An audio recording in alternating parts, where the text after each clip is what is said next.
everyone, myself Rashmi and welcome to my channel Precious Moment of Life. মোৰ সৰু ডাঙৰ সকলো মুহূৰ্ত আপোনালোকৰ লগত শ্বেয়াৰ কৰিম বুলি আজিৰ এই বিশেষ দিনটো বাছি ললো। আজি 6 ছেপ্টেম্বৰ, কৃষ্ণ জন্মাষ্টমী। মোৰ বৰ ভাল লাগে এই দিনটো। নিশ্চয় আপোনালোকৰো ভাল লাগে। সেই বুলিয়ে ঘৰতে প্ৰসাদ আৰু পায়স অকণৰ যোগাৰ কৰিছো। ইয়া ৰাতিপুৱাই বুট আৰু বাদাম তিয়াই থৈছো। আৰু এইখিনি সামগ্ৰী পায়সৰ বাবে যোগাৰ কৰি লৈছো। এতিয়া আবেলি বেলালৈ পায়সকণ বনাবলৈ আৰম্ভ কৰিছো। পায়সৰ ৰেচিপিটো বাৰু আন এটা ভিডিঅ'ত নিশ্চয় দেখুৱাম।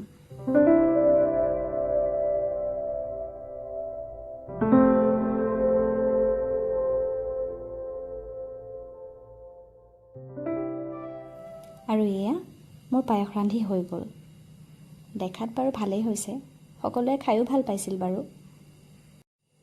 সকলোখিনি নীতি নিয়মৰ মাজেৰে আমাৰ নিৰাকাৰ প্ৰভু ভগৱন্তৰ আগত প্ৰসাদ আগবঢ়াবলৈ বুলি প্ৰথমে বন্তি গছি আগবঢ়াই লৈছোঁ।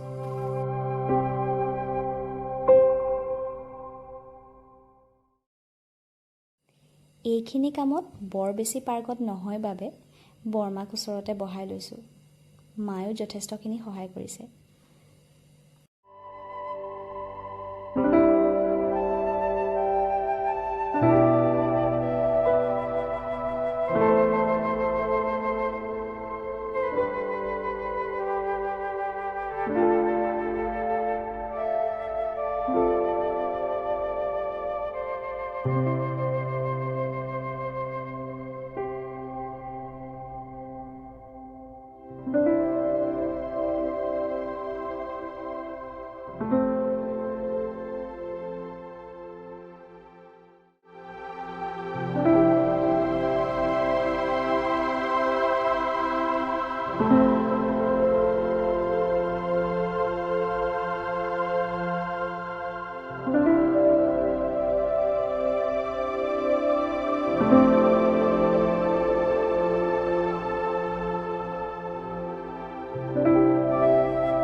অত্যন্ত গৰম, কিন্তু মোৰ আজি ভাগৰ লগা নাই।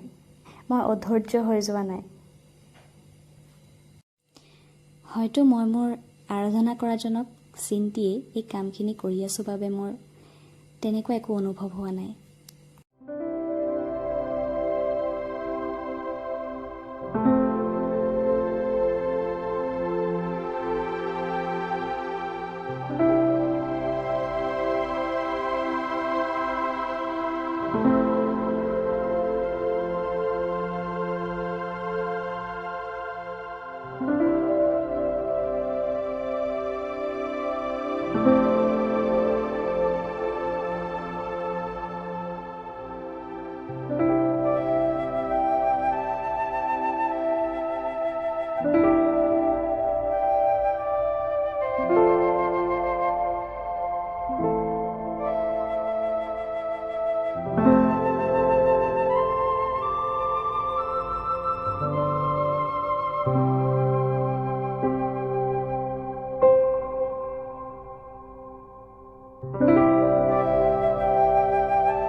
একেবাৰে শেষত মোৰ মৰম লগা অকণমানি ভকতজনক সেৱা জনাই আজিৰ এই ভিডিঅ'টোৰ পৰা বিদায় লৈছোঁ। And thank you everyone for giving me your valuable time.